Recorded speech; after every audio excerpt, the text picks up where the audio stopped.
Dzień dobry, nazywam się Krzysztof Dobek. Pracuję na Wydziale Fizyki Uniwersytetu im. Adama Mickiewicza w Poznaniu. W filmie tym chciałbym zaprezentować użycie tzw. obrazowania wielopłaszczyznowego w dodatkowej obserwacji pojazdu, a w szczególności jego tablicy rejestracyjnej. Zjawisko obrazowania wielopłaszczyznowego wyjaśniłem w innym filmie, dlatego tu ograniczę się jedynie do przedstawienia sceny, w której zostało ono użyte. Głównym planem, czyli płaszczyzną przedmiotową kamery widocznej na stole w najbliższym polu na zdjęciu po lewej, był obszar znajdujący się tuż przed szybą okna, znajdującego się w odległości około 7 metrów od kamery. W dalekim polu, w odległości około 100 metrów, znajdował się samochód, którego fikcyjna tablica rejestracyjna miała przedstawioną postać.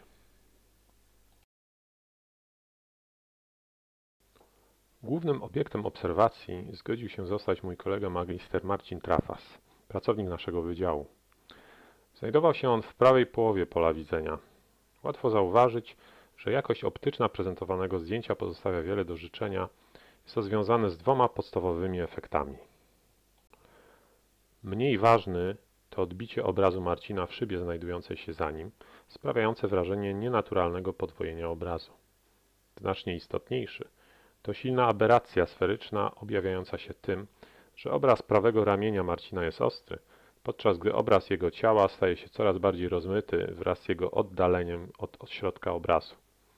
Ten niepożądany efekt jest następstwem użycia komercyjnej soczewki znanego producenta optyki, mającej ograniczyć aberrację chromatyczną i rzeczywiście ograniczyła, niestety, na rzecz zaskakująco silnej aberracji sferycznej. Wspominam o tym m.in. po to, by uzmysłowić Wam, że sama technika obrazowania wielopłaszczyznowego nie jest za to odpowiedzialna. W filmie tym użyłem dwóch różnych profesjonalnych obiektywów.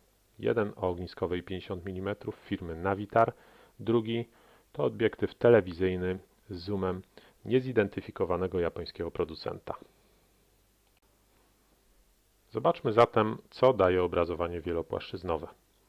Jak już mówiłem, obiektyw kamery jest ustawiony tak, by to obraz Marcina był ostry. W efekcie obraz oddalonego samochodu nie jest ostry. Nie poszerzam tu znacząco głębi ostrości, zakładając, że zależy mi na maksymalnym doświetleniu obrazu, bo interesują mnie np. szybkie ruchy obiektów. Obrazowanie wielopłaszczyznowe pozwala na miejscowe wyostrzenie obrazu czegoś, co normalnie ostre być nie powinno, bez zmiany ostrości pozostałej części obrazu. Wygląda to tak.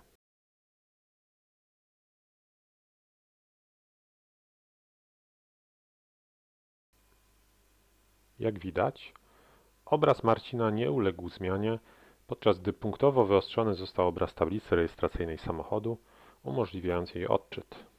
Przypominam, dzieje się to w czasie rzeczywistym bez żadnej ingerencji cyfrowej w rejestrowany obraz. Nieoczekiwanie po nagraniu sceny z Marcinem zaczął padać deszcz. Na szybie okna pojawiły się krople wody, które z jednej strony stały się atrakcyjnym obiektem bliskiego pola, z drugiej zamazywały dodatkowo obraz samochodu.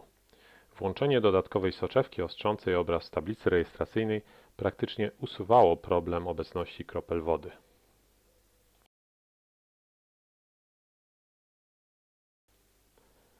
Na koniec użyłem drugiego obiektywu i nieco powiększyłem obraz. Dwa filmy nagrane z dwoma różnymi przesłonami pokazały, jak przesłona wpływa na jakość dodatkowego ostrzenia. Widać, że dla mniejszej przysłony obraz wydaje się być lepszej jakości, m.in. dlatego, że zmniejszenie rozmiaru otworu przysłony redukuje aberrację sferyczną. Przykład z deszczem pokazał też pewną ciekawą właściwość obrazowania wielopłaszczyznowego. Naturalne rozwiązanie, jakie nasuwa się w przedstawionym przykładzie, polega na poszerzeniu głębi ostrości do takiego stopnia, by ostry był zarówno obraz bliskiego, jak i dalekiego pola, czyli kropel deszczu i samochodu. Niestety, w takim przypadku krople deszczu będą skutecznie zasłaniać obraz tablicy rejestracyjnej. W przypadku szeroko otwartej przysłony głębia ostrości będzie znacząco ograniczona, ale za to użycie dodatkowego lokalnego ostrzenia pozwala na praktycznie pozbycie się obrazu kropel deszczu na obrazie tablicy rejestracyjnej. Coś, czego nie da się osiągnąć tradycyjną metodą.